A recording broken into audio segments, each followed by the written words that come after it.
기도합니다. 사랑과 하나님 감사합니다. 주의 말씀 듣기를 원하오니 주님 우리의 마음의 문을 열어주시고 들을 수 있는 귀를 열어 주시옵소서. 말씀을 들을 때 아멘으로 화답하게 하시고 그 말씀 깨달은 대로 나아가 증거하는 믿음의 삶을 이루어갈 수 있도록 주께서 역사하여 주시옵소서. 아버지 우리의 사랑교회 위에 함께 하시고 우리의 사랑교회 모든 권속들이 은혜 가운데 승리하는 믿음의 삶을 이루어갈 수 있기를 간절히 바라옵고나오며 예수님의 이름으로 기도하옵나이다. 아멘. 우리가 사실은 오늘 본문의 말씀은 소유리문답을 이어서 보고 있는 내용이기도 하고요. 더불어서 오전에 봤던 말씀, 설교의 내용과 연장선상에 놓여 있는 말씀이라고 보시면 좀 도움이 될 것 같습니다. 오늘 말씀은 잘 따라오셔야 되는데요. 굉장히 단순합니다. 여러분들께서 혹시 아시는 분이 계실까? 지난번에 누가 답하신 분이 계셔서 여쭤보려고 합니다. 우리가 아는 대로 은혜의 방편 3가지를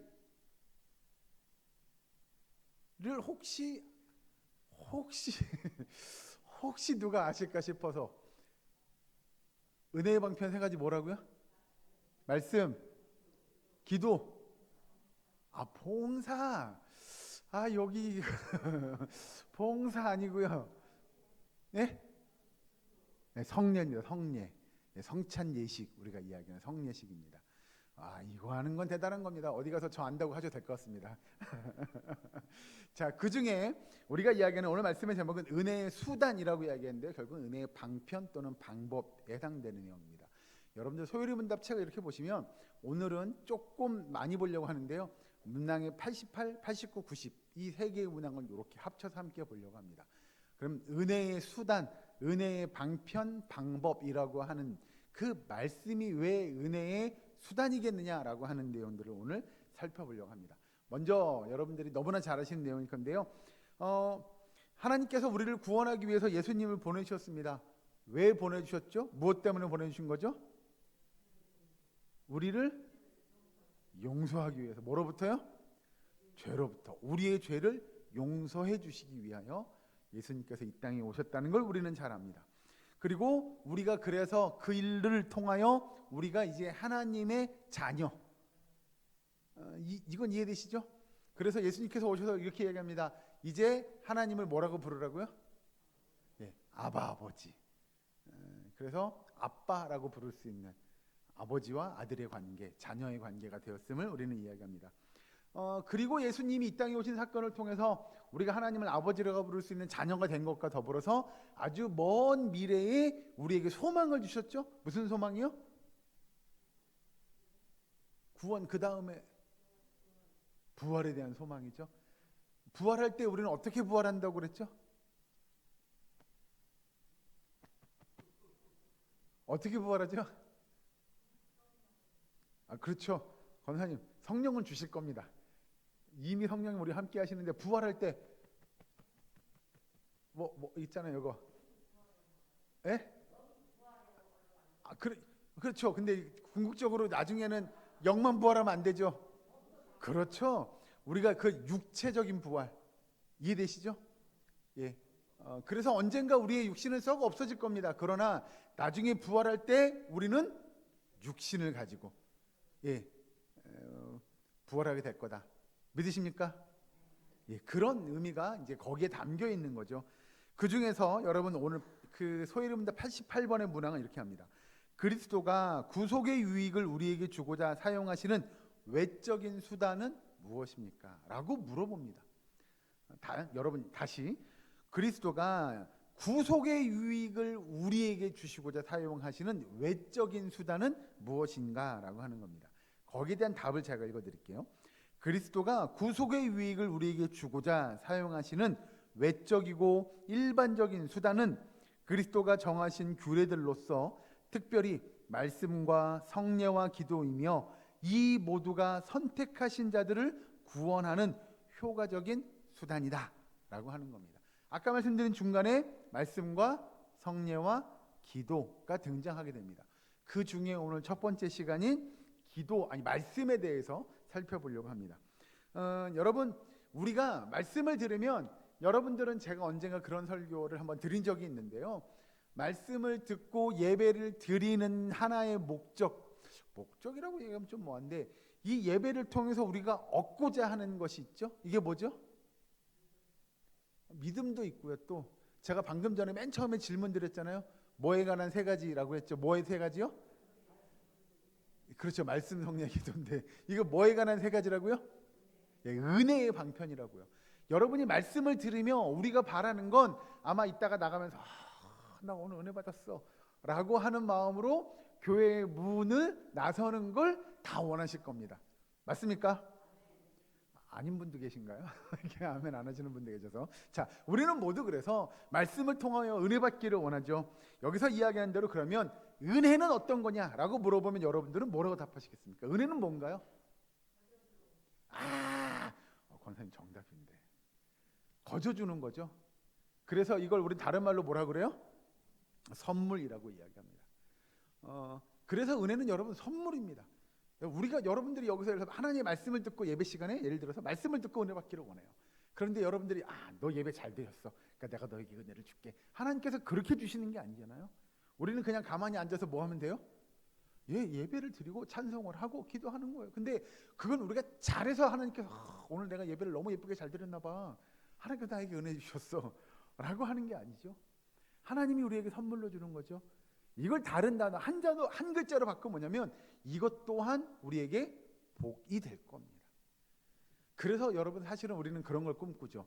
매 순간 매 시간 하나님 앞에 예배드리며 우리는 말씀을 들을 때마다 뭘 받기를 원해요? 은혜 받을 때. 오늘도 그래서 여러분 교회 나오면서 무슨 마음으로 교회 오시겠어요, 여러분? 은혜 받으려고 오는 거죠. 그죠? 맞습니까? 예. 누구라고 말씀 안 드릴게요. 1시간씩 차 끌고 여기 오시는 분 계세요? 저 뒤에 앉아 계신 분 한 분 있어요? 그분은 왜 1시간씩 차 끌고 여기 오냐면 뭐 받으려고요? 은혜 받으려고 오는 거죠. 그거 아니면 뭐가 있겠어요? 여러분 1시간씩 차 끌고 올 때 마음이 어떻겠어요? 우리는 1시간씩 차 끌고 교회를 안 와봐서 잘 모르시겠죠. 그럼요. 맞아요. 내가 오늘 예배 가운데 성령의 임재를 경험하고 맞습니다. 그럼요. 그런 마음으로 그냥 달려오시는 거잖아요. 우리의 마음이 그런 마음일 거라는 거죠. 그렇게 하나님의 은혜를 사모하는 마음으로 우리가 하나님의 말씀을 듣는 것. 그래서 그래 말씀의 은혜가 내게 임하면 이건 정말 축복이고요. 그건 하나님에서 주시는 선물일 거라는 거예요. 자, 중요한 것 한 가지. 여러분 우리가 하나님께로부터 복을 받을 수 있는 수단, 방법이 아까 말씀드린 뭐 중에 오늘 보는 뭐라고요? 말씀이라는 거죠. 그러니 우리가 하나님의 말씀을 잘 깨달으면 우리가 복 받을 수 있는 비결, 방법이 됨을 여러분 믿으시기 바랍니다. 성령님이 우리가 그 하나님의 은혜를 사모하는 그 말씀의 은혜를 배우자고 한다면 우리에게 넓게 좀 이걸 설명을 한다면 이렇게 이야기할 수 있을 것 같아요. 은혜를 주시는 분과 은혜의 수단 사이, 여러분 은혜는 누가 주죠? 하나님이 주시죠. 그럼 은혜의 수단 뭐라고 그랬죠? 방금 오늘 보는 말씀. 그럼 하나님과 말씀 사이 이 관계를 우리가 잘 알아야 됩니다. 그러면 하나님이 우리에게 말씀을 주시고 그 말씀을 깨닫게 하시는 제가 앞에 기도할 때도 그렇게 기도했는데요. 그 말씀을 깨닫게 하시는 분은 누구시라고요? 성령님이시죠. 내 안에 내주하는 성령님이 어떻게 오늘의 말씀을 통하여 또는 내가 말씀을 읽고 듣고 묵상할 때마다 하나님께서 어떻게 그 말씀의 은혜를 주시는지는 우리가 이 관계를 잘 알아야 돼요. 여러분 그래서 글로 읽고 묵상하잖아요. 말씀을 읽고 배우긴 하는데 내 안에 성령님의 역사가 함께 일어나지 아니하면 이건 문제가 있는 겁니다. 그래서 여러분 우리는 내 안에 은혜의 수단들, 즉 말씀과 기도와 성례와 이런 것들이 이루어질 때 내 안에 성령님의 역사가 함께 일어나지 않으면 우리는 그것들을 통해서 하나님의 은혜를 체험할 수가 없게 된다는 겁니다. 여러분 중요한 것 중에 여기 오늘 아까 읽은 그 토요일입니다 88번의 그 문항에 보면 이런 표현은 외적이고 일반적인 수단이라고 이야기합니다. 즉 외적으로 사용되는 것은 바로 뭐냐면 말씀이죠. 제가 말씀드렸잖아요. 방금 두 가지에 관한 이야기를 했어요. 방금 전에 내 안에 내주하시는 누구요? 성령님. 그리고 오늘 말씀은 우리가 외부로부터 받는 거예요. 맞습니까? 틀립니까? 맞잖아요. 여러분 내 안에 말씀이 살아계십니까? 말씀은 우리가 읽어야 되는 거잖아요. 하나님의 말씀을 읽고 묵상하고 또는 듣기도 하고 또 배우기도 하고, 그렇게 외적인 방편으로서의 말씀이 있으면 우리 안에 내적인 심령의 변화를 일으키는 건 방금 말씀드린 누가 하시는 일이에요? 성령님이 하시는 거다 라고 하는 것이 오늘 중요한 내용입니다. 그래서 내 안에 우리의 성령의 역사 또는 우리가 말씀의 은혜라고 이야기하는 건 이 두 가지가 함께 이루어져야 합니다. 나의 내적인 변화와 더불어 외적인 말씀의 유익 또는 공급이 있어야 돼요. 그래서 여러분들에게 항상 뭘 가까이 하셔야 돼요? 이 말씀을 가까이 하는 삶이 필요하다는 겁니다. 그런데 이걸 잘못 생각하는 사람들이 있어요. 이 두 가지를 따로따로 떼어서 생각합니다. 예를 들면 첫 번째로 보면 그런 사람들이 있어요. 여러분 카톨릭 아십니까? 이분들은 좀 말씀보다 이걸 더 중요하게 여깁니다. 하나님의 말씀을 읽고 듣고 묵상하고 깨닫고 이거보다 더 중요한 게 있어요. 그게 뭐냐면 성례입니다. 성례, 성찬 예식 또는 그런 일종의 예식들을 되게 중요시하게 생각합니다. 그래서 세례 자체가 가진 능력만으로도 불신자들이 구원받는 하나님의 백성이 될 수가 있어요 라고 이야기합니다. 그러니 우리의 믿음의 고백이라든가 우리의 열심은 그 다음인 거죠. 이게 나중에 이게 어디로 가냐면, 그래서 여러분 천주교는 그렇게 이야기합니다. 구원받는 게 중요하잖아요. 네? 근데 그가 만약에 구원을 아직 못 받았어요. 죽긴 죽었는데, 이게 나중에 여러분 천주교에 가면 연옥설이라는 게 있습니다. 죽긴 죽었는데 천국도 아직 못 가고요, 지옥도 아직 못 가고요, 거기 중간에 어디 있는 것 같아요. 그럼 이분을 천국으로 가게 만들어줘야 될 거 아니에요. 이게 천주교의 논리예요. 어떻게 하면 이분이 그 중간에 있는 이분이 천국에 갈 수 있을까요? 연보, 좋은 생각입니다. 연보라기보다는요, 우리가 이분을 여기까 예를 들면 이 땅에 있는 성도들이 그 중간에 있는 연옥에 있는 그 죽은 사람을 천국으로 보내줄 수가 있어요. 이게 뭐냐? 우리가 열심히 기도하는 거예요. 우리가 열심히 선한 일을 행하는 거죠. 그러면 그분이 어디로 가요? 천국에 갈 수 있다. 이렇게 가르칩니다. 여러분, 그러니 사실은 여기서 이야기하는 대로 세례가 가진 능력만으로도 불신자가 거듭날 수 있다. 그러니 그 여러분들이 평소에 말씀을 묵상하고 읽고 이런 거 별로 하지 않으셔도 돼요 라고 하는 거죠. 왜? 말씀이 우리에게 어떻게 역사하시는지에 대한 그 내용들이 약합니다. 네, 그러니 여러분, 하나님의 주권적인 역사는 잊어버리죠. 왜? 하나님의 강권적인 역사, 우리 안에 성령의 역사가 막 이렇게 일어나고 이렇게 되는데 그건 중요하지 않아요. 외적인 의식들, 예식들이 더 중요하다고 강조하는 거죠. 그런데 카톨릭이 그런 반면에 아주 또 극단적인 반대편에서 오류를 하는 사람들이 있어요. 뭐냐면 말씀도 성례도 중요하진 않아요. 그러나 뭐만 중요해요? 성령의 역사만 중요해요. 이런 부류의 사람들을 우리는 뭐라고 이야기하냐면 신비주의 이렇게 이야기합니다. 저는 말씀도 잘 모르겠어요. 뭔 뜻인지 읽어도 잘 모르겠고요. 머리 아파, 복잡해. 말씀 배우는 것도 싫어요. 그런데 제가 지난번에 언젠가 말씀드렸잖아요. 기도했더니 뭐가 어떻게 됐다고요? 암이 나았대더라. 이런 거 쫓아가는 거죠. 진짜로? 나 허리가 아픈데 가서 기도받으면 나을까? 이런 것들만 쫓아가는 거예요. 암덩이가 나았대? 왜? 기도했더니 귀신 쫓겨나고 이런 것만 쫓아가는 거예요. 그러니까 신비주의로 빠지게 되면 여러분, 말씀은 뒷전으로 갑니다. 하나님의 말씀을 읽고 묵상하고 하나님의 뜻이 무엇인지는 중요하지 않아요. 눈으로 보이는 그런 기적적인 것들만 막 쫓아가게 됩니다. 그러면 우리가 이런 신비주의에 우리가 빠지게 되면, 즉 하나님이 우리에게 은혜로 주는 그 수단, 그 방법에 집중하게 돼요. 이게 뭐냐면, 이 은혜의 수단이 목적하는 바가 뭐냐, 왜 이걸 하나님께서 우리에게 주시느냐는 중요하지 않아요. 그냥 나 그거야, 그거 나 저거 좋아 라고 해서 예를 들어서 축사 사역 하잖아요. 기도했더니 발렁발렁 뒤로 넘어가더라, 이런 거. 진짜요? 나도 그럼 그런 거 한번. 우리는 그런 것만 좋아하게 되는 거예요. 제가 지난번에 말씀드렸잖아요. 기도했더니 아말감이 뭐로 변했다고요? 금리로 변했다고요. 말도 안 돼. 그런 것만 바라보는 거예요.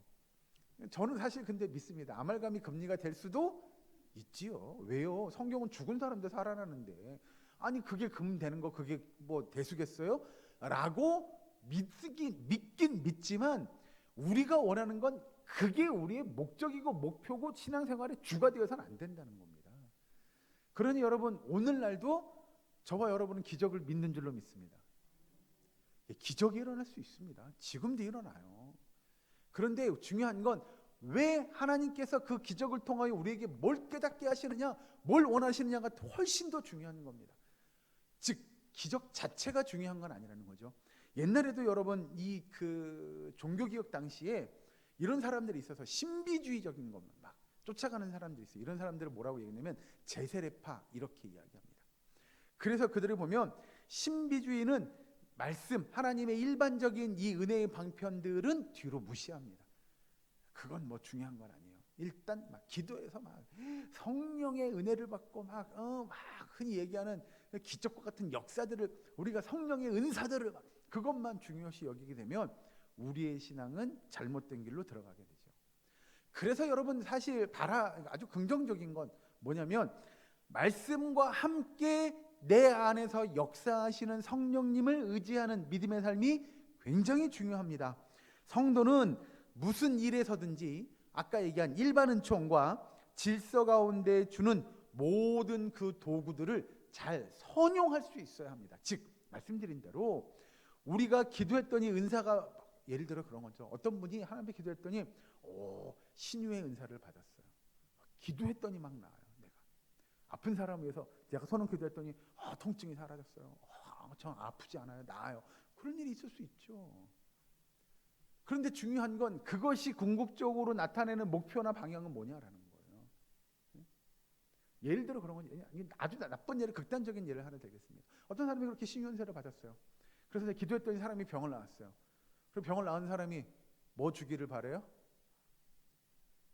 우리 그런 거 있잖아요. 봉투 열렸네 이런 거 있잖아요. 예? 예? 아유, 나 이런 건 다 안 받는데 그럼 내가 이거 특별히 주시는 거니까 제가 헌금으로 알고 받습니다. 뭐 이런 거 있잖아요. 이게 결국은 그런 거예요. 그게 유익이 자신의 물질적인 유익 또는 자신의 탐욕을 채우기 위하여 하나님께서 우리에게 주신 거냐라고 하는 거죠. 어떤 사람이 예언 기도해요. 예를 드는 겁니다. 그랬더니 다 가서 기도 받고 싶어 하는 거죠. 제 사업이 잘 될까요? 뭐 이런 거 물어볼 거 아니에요. 예? 저는 저희 부모님한테 들은 얘기인데요. 오래전 얘기예요. 한 30년, 40년 전 얘기 같은데요. 예전에 지금은 은행이 바뀌었어요. 옛날 죄송해요. 제가 너무 옛날 사람 같이 보일 것 같은데 저기 남부선안도에 가면 조흥은행이라고 그때 있었습니다. 예. 지금 무슨 은행이라고 얘기하면 다 아실 것 같아서 그 옆에 버스 정류장에서 그 당시로 가면 토큰, 지금은 버스카드 충전하는 데 있잖아요.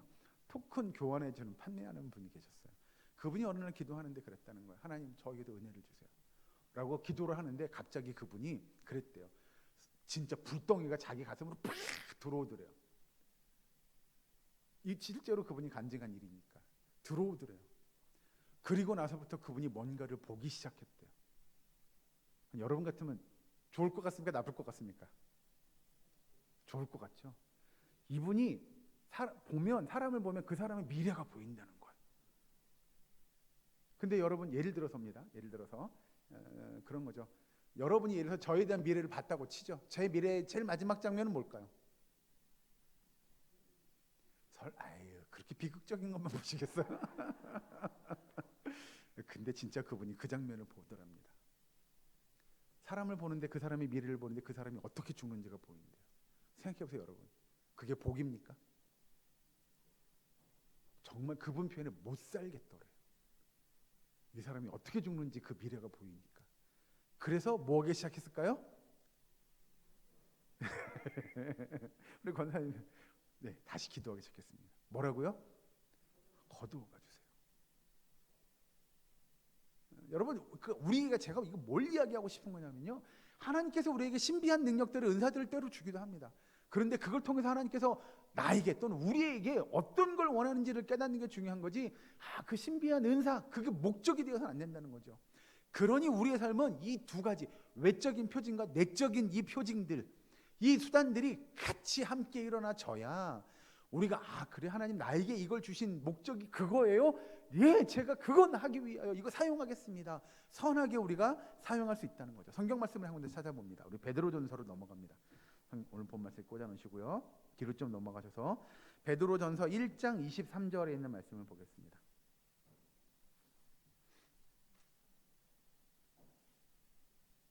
제가 읽은 성경은 신약성경 378면입니다.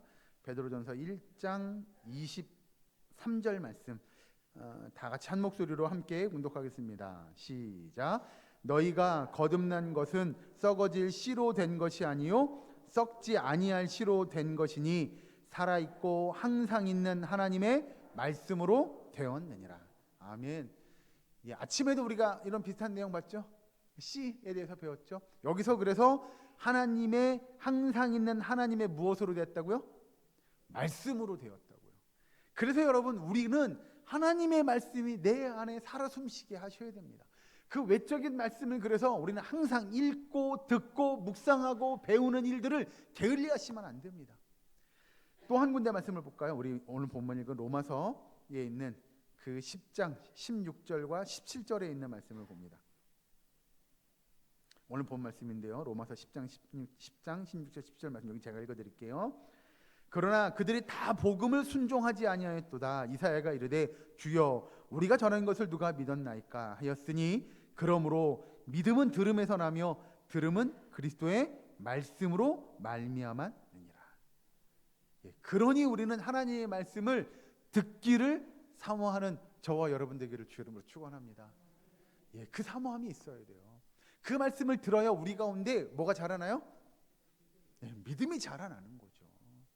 듣지 않고 어떻게 자라날까요? 아까 아침에도 오전에도 제가 그랬잖아요. 그래서 우리의 삶을 보여주되 그걸 입으로 뭐 하셔야 돼요? 증거해야 돼요. 여러분들 증거하는 건 그거예요. 내 삶이 자기 얘기 막 하는 거예요. 내가 옛날에는 막 이랬고 그래서 내가 요즘에는 이렇게 이렇고 내 얘기하는 게 아니고요. 우리가 증거하는 건 즉 내 안에 살아 숨쉬는 뭘 증거하셔야 돼요? 하나님의 말씀을 증거하는 거예요. 네? 그러니까 우리가 여러분 복음을 전하는 건 내 삶을 살아가는데 내가 왜 이렇게 버렸냐면 하나님의 말씀에 이렇게 살으라고 해서 나 그렇게 살았더니 하나님께서 은혜 주시더라 라고 하는 말씀을 가지고 증거하는 거예요. 내 안에 어떻게 하나님의 말씀이 역사했는지를 여러분 증거하는 거예요. 그러니 우리가 삶을 나눌 때는 그런 거죠. 정말 하나님의 은혜예요. 하나님이 나에게 그런 말씀을 주셔서 내가 그 말씀 따라 순종했더니 하나님께서 이렇게 우리에게 은혜를 주시고요. 내 안에 성령의 역사를 허락하시고 이런 것들을 증거하는 거예요. 즉 말씀을 나누고 그 말씀을 증거하는 삶을 사는 것, 그 삶을 보여주는 것이 되어야 된다는 것이죠. 자, 여러분, 하나님께서 우리에게 말씀하시는데 그 말씀의 궁극적인 목적은 아까 우리 오전에도 봤잖아요. 방금 여기도 그렇고 결국 그 믿음을 증거하는 거예요. 이걸 다른 표현으로 바꾸면 두 글자로 뭐죠? 전도예요, 여러분. 복음 전하는 거잖아요.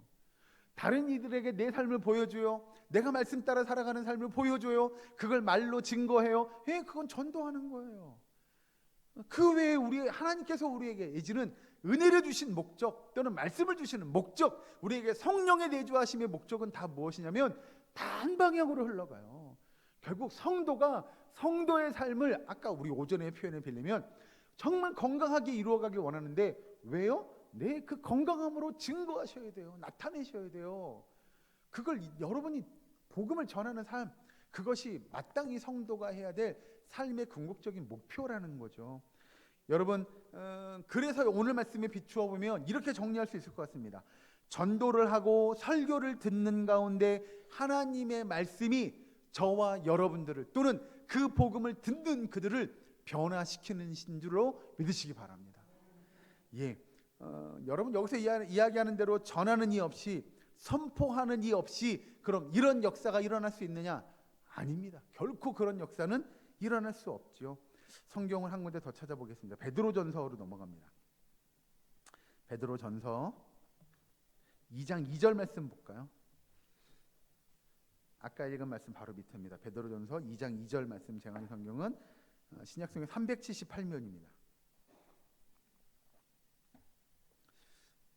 베드로전서 2장 2절 말씀은 같이 한 목소리를 봉독합니다. 시작.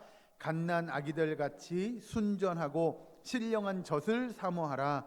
이는 그로 말미암아 너희로 구원에 이르도록 자라게 하려 함이라. 아멘. 신령한 무엇을 사모하라고요? 신령한 젖.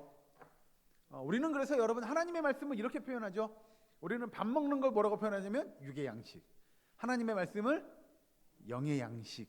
우리는 이렇게 표현하는 겁니다. 여기서 이야기하는 신령한 젖을 사모하라 라고 이야기하는 건 결국 하나님의 말씀이 우리를 이 어린아이 같은 믿음에서 어떻게 만들어요? 자라나게 해서 믿음의 장성한 분량, 즉 성인이 되도록 만들 겁니다. 결국 하나님의 말씀이 우리가 더 자라나도록 우리를 도와줄 것이다 라고 하는 얘기죠. 그래서 우리는 그 말씀을 은혜의 수단, 은혜의 방편이라고 이야기하는 겁니다. 그렇다면 여러분 오늘 시간이 좀 많이 갔는데 내용이 많아서 빨리빨리 하겠습니다. 89번 문항에 보면 이렇게 질문합니다. 말씀이 구원을 위해 효과적으로 역사하는 것은 무엇 때문입니까? 이렇게 물어봅니다. 그 답은 하나님의 성령이 성경 읽기와 특히 설교를 사용하여 죄인들을 깨닫게 하고 회심시키며 거룩과 위로를 더하사 믿음을 통해 구원에 이르게 하기 때문입니다. 여러분 잘 아는 대로 살아계신 말씀은 누구를 지칭하죠? 말씀이 육신이 되어, 이거 누구 가리키는 거죠? 예수님이죠. 살아계신 말씀은 예수님입니다. 그리고 그 살아계신 성경은 살아계신 하나님의 말씀에 대한 뭐예요? 기록이죠. 기록. 이해되십니까? 이 기록된 하나님의 말씀을 풀어서 다른 사람들에게 전해주는 걸 이걸 뭐라고 이야기하냐? 이걸 우리는 설교라고 이야기합니다. 그래서 그런 거 있잖아요, 여러분. 나는 집에서 예를 들어서 창세기 1장 1장을 아무리 읽었는데 창세기 1장 1절이 그런 내용인 줄은 꿈에도 몰랐네요 라고 이야기하는 건 어찌 보면 당연한 거예요. 왜요? 그 내용이 이런 내용들을 담고 있고요, 이런 의미고요, 이렇게 우리에게 교훈을 주는 내용이요 라고 이야기하는 건 누가 할 일이에요? 네가 할 일이죠. 제가 할 일입니다. 설교자들이 해야 할 일이죠. 그래서 이 말씀이 그런 말씀이었군요 를 여러분들이 깨닫게 하는 거예요. 그러니까 저는 설교자는 뭐 하는 거냐면요, 여러분들을 이해시켜 주는 거예요. 그래요. 이 말씀이 그렇게 깊은 뜻이 있었어요를 여러분들이 알게 해서 그래요, 이 말씀이 그렇게 은혜가 되는군요 를 깨닫고 여러분들이 그래요, 이 말씀 붙잡고 제가 한 주간도 승리하고 열심히 경주할게요 라고 하는 거예요. 그렇게 놓고 보면 그래서 우리는 설교를 뭐라고 이야기하냐면 다른 말로 선포된 하나님의 말씀이다 이렇게 이야기하는 거예요. 잠깐 곁길로 시간이 없지만, 그래서 저는 여러분들에게 사명이 있다고 그랬잖아요. 어떻게 하냐면 여러분들이 어떻게든 말씀을 깨달아서 한 가지라도 이해하시고 돌아가셨으면 좋겠다라는 게 제 사명입니다. 많이 알지 못하더라도. 그래서 제가 뭐 하냐면 여러분들에게 질문합니다. 이건 제가 생각하는 그냥 방법이에요. 어떻게 설교를 하는 게 교인들이 좀 한 가지라도 더 머릿속에 담고 갈 수 있을까, 또는 성경에 대해서 좀 잘 알 수 있을까를 고민하다가 질문하는데 너무나도 감사하죠. 우리 권사님들이 답을 잘 해주셔서 제가 설교할 때 얼마나 은혜가 되는지 모릅니다. 정말로 진짜로 그렇습니다. 답 안 하고 가만히 계시면 제가 더 답답했을 거예요. 그래서 여러분 우리가 하나님의 말씀을 힘써 듣는 거 필요하다는 거죠. 여러분 우리가 그래서 말씀을 읽는 것도 중요하고 말씀을 묵상하는 것도 중요하나 말씀을 듣는 것도 매우 중요합니다. 여러분 주일날 우리가 예배를 드릴 때 이 공적으로 선포되어지는 설교가 하나님의 말씀인 줄로 믿으시기 바랍니다. 성경을 알아듣기 쉽게 또 이해하기 쉽게 풀어서 설명하는 것은 우리가 그런 설교를 듣고 내가 잘 이해하기를 원하는 마음으로 여러분 세상에 나가는 거예요. 그래서 여러분 설교자가 여러 가지 이야기를 해요. 그럼 그 설교의 여러 가지 내용들을 여러분들이 듣고 깨달아 알고 삶에서 실천하며 적용하는 일들이 있어야 되는 줄로 믿으시기 바랍니다. 그렇다면 우리가 이야기하는 이 은혜의 수단이라고 하는 하나님의 말씀을 우리는 어떻게 사용해야 할 것이냐. 먼저 첫 번째로 보면 이게 사용한다고 하는데요, 정확히는 어떻게 이 말씀을 받을 거냐, 우리가 이 말씀을 묵상하며 살아갈 거냐라고 하는 거죠. 대할 건지에 대한 내용입니다. 첫 번째로 보면 여러분 우리는 이 90번 문항이 이렇게 시작합니다. 말씀이 구원을 위해 효과적으로 역사하도록 하려면 어떻게 읽고 들어야 합니까? 그 답은 이렇습니다. 말씀이 구원을 위해 효과적으로 역사하도록 하려면 우리는 부지런히 준비하고 기도하며 말씀에 집중하고 믿음과 사랑으로 말씀을 받아 마음에 간직하며 생활에서 실천해야 합니다 라고 가르칩니다. 여기서 특별히 잘 보시면 설교를 듣는 것에 대해서 강조합니다. 첫 번째로 보면 말씀이 구원을 위해서 효과적으로 역사하도록 하려면 가장 먼저 부지런히 여러분 준비하셔야 합니다. 여러분 예를 들어서입니다. 주일날 이렇게 설교 말씀을 듣기 위하여 준비하고 오십니까? 한 분 한 분 계셨습니다. 이때 나갈 때 화이팅 한번 하시죠. 저랑 예, 준비하시고 오시면 좋겠습니다. 여러분 그러면 어떤 준비하시고 오시면 좋을까요? 여러분 말씀을 사모하는 마음으로 오시면 됩니다. 기대를 갖고 오셨으면 좋겠습니다.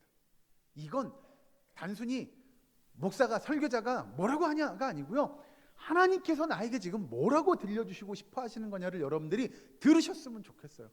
예, 그런 기대를 가지고 나와야 말씀을 들을 때 은혜가 있죠. 뭐라고요, 원사님? 그렇죠. 이거 새겨 들으셔야 돼요. 사모하고 나오셔야 된다고. 예, 그렇죠. 맞아요. 사모하는 마음이 없으면 읽긴 읽으나 내가 뭘 읽었는지 머리에 남지 않는다는 우리 권사님 말씀이셨습니다. 여러분 그런 마음으로 오셔야 돼요. 준비하고 오셨으면 좋겠어요.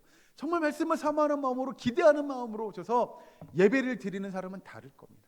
아까 제가 말씀드렸잖아요. 1시간 동안 운전하고 오면서 뭐 생각하고 올까요? 나 오늘 말씀에 예배가 은혜됐으면 좋겠다.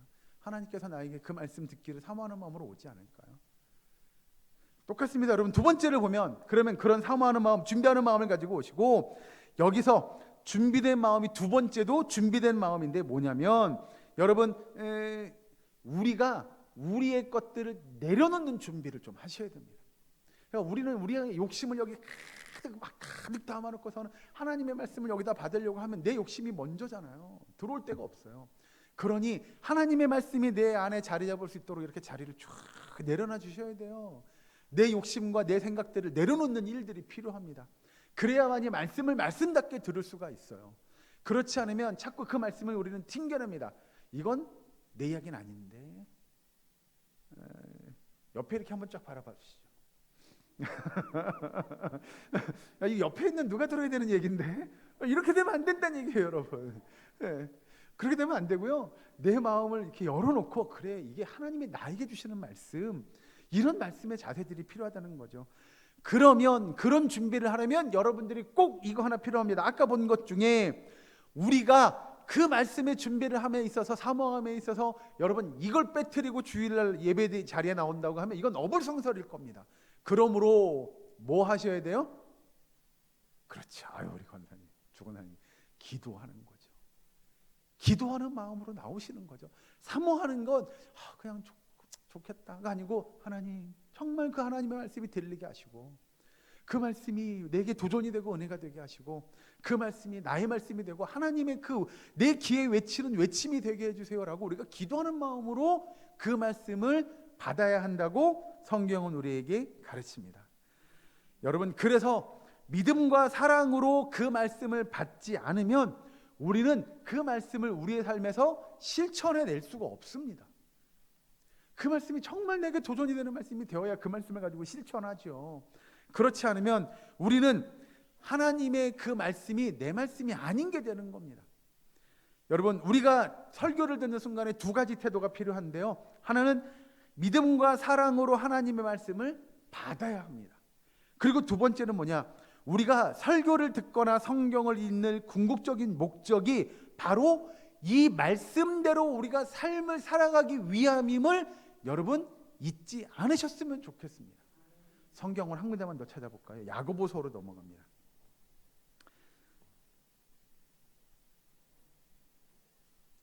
야고보서 1장 23절입니다. 그 앞에 아까 읽은 데보다 앞쪽에 있어요. 야고보서 1장 23절. 아까 이거 우리 봤나요? 위에 어쨌든 야고보서 1장 23절 말씀 봅니다. 같이 읽습니다. 시작. 너희가 거듭난 것은 이거 죄송해요. 베드로전서 읽고 있네 제가. 그래서 아유 죄송해요. 제가 어쩐지 아까 보는 것 같아서. 자, 1장 20절 같이 있습니다. 시작. 누구든지 말씀을 듣고 행하지 아니하면 그는 거울로 자기의 생긴 얼굴을 보는 사람과 같아서. 아멘. 여러분 거울 보십니까? 남자분들은 거울 잘 안 보시는 거죠? 우리는 왜 거울 보죠? 그렇죠. 흐트러진 것이 있나 없나, 또는 얼굴에 뭐가 묻었나 안 묻었나. 그렇죠? 깨끗하게 또는 예쁘게 단장하기 위해서 우리는 주로 거울을 보죠. 그런데 만약에 예를 들어서 거울을 안 보면 어떻게 되죠? 그냥 얼굴에 뭐가 묻어도 모르는 거잖아요. 내 얼굴이 안 보이니. 여기서 야고보서 1장 23절에서 이야기하는 것처럼 설교를 듣는 것은 마치 그것을 거울 보는 것과 같다. 우리가 설교 듣는 건. 왜냐하면 우리가 설교를 들음으로 누구의 삶을 볼 수 있어요? 내 삶을 볼 수 있는 거예요. 아 그래 맞아, 내가 지난주에 이렇게 살았는데 그건 그렇게 살면 안 되는 거네 라고 우리의 삶을 돌아볼 수 있는 기회가 된다는 거죠. 마치 설교를 듣지 않으면 결국 뭐예요? 그러면 우리가 그 거울을 보지 않는 것처럼 내가 지금 어떤 얼굴에 지금 예를 들어서 수검댕이가 됐는지 죄가 있는지 없는지 문제가 있는지 없는지를 우리는 모른다는 거예요. 그래서 우리의 삶을 항상 어디 앞에 갖다 놔야 되냐면 말씀 앞에 둥 내려놓으셔야 됩니다. 그래야 우리의 삶이 말씀 앞에서의 삶이 돼야 내 삶을 돌이키기도 할 것이며 우리의 죄를 회개하기도 할 것이며 하나님 앞에 그 은혜의 고백과 찬송과 영광을 돌리기도 할 수 있다라는 거죠. 여러분, 그래서 여러분, 말씀은 우리의 잘못된 모습을 바로 잡을 수 있는 순종의 열매로 나타나야 한다. 이 순종의 열매가 뭐냐? 결국 그러면 말씀을 통하여 우리가 회개하고 우리의 삶을 돌이키는 행함으로 나타나야 한다고 성경은 우리에게 가르쳐 줍니다. 여러분, 결론으로 말씀을 마치겠습니다. 하나님께서는 우리들에게 은혜를 주시기 위해서 우리 안에 내주하시는 성령님을 주시고 또 우리가 그 말씀을 깨달을 수 있는 그 지혜의 영을 허락하시는 줄로 믿으시기 바랍니다. 여러분, 매주 예배 시간에 이 말씀을 듣고 또 어떤 사람은 이 말씀을 듣고 은혜를 받기도 하지만 또 어떤 사람들은 은혜를 받지 못하는 사람들도 있습니다. 그건 우리가 오늘 본 대로 정말 내 삶을 말씀 앞에 내려놓고 하나님의 말씀이 나에게 어떤 걸 들려주고자 하는지를 듣지 못하게 되면 말씀을 들었으나 들었다고 할 수 없을 것이며 은혜를 받았으나 받았다고 할 수 없을 것입니다. 그러니 여러분, 우리의 삶을 하나님 앞에 그 말씀 앞에 내려놓고 말씀의 인도함을 받는, 그리하여 늘 우리의 삶 속에서 그 말씀을 실천함으로 하나님의 은혜를 경험하고 하나님의 축복을 경험하는, 그리하여 부지런히 그 은혜의 방편인, 은혜의 수단인 그 말씀을 늘 묵상하고 깨닫고 실천하는 저와 여러분 되기를, 우리의 사랑교회 모든 권속되시기를 주여로 간절히 축원합니다. 기도하겠습니다. 사랑하는 하나님, 감사합니다. 우리의 삶을 주장하시고 하나님의 말씀이 우리의 삶에 살아 역사하며 숨쉴 수 있도록 주여 인도하여 주시옵소서. 그 말씀을 듣고 깨닫게 하시며 실천하는 주의 백성 되게 하여 주시옵소서. 내 안에 내주하시는 성령님의 역사가 그 말씀과 함께 움직이며 우리가 하나님의 음성 듣기를 사모하는 주의 백성 되게 하여 주시옵소서. 예수님의 이름으로 기도하옵나이다. 아멘. 다 함께 찬송가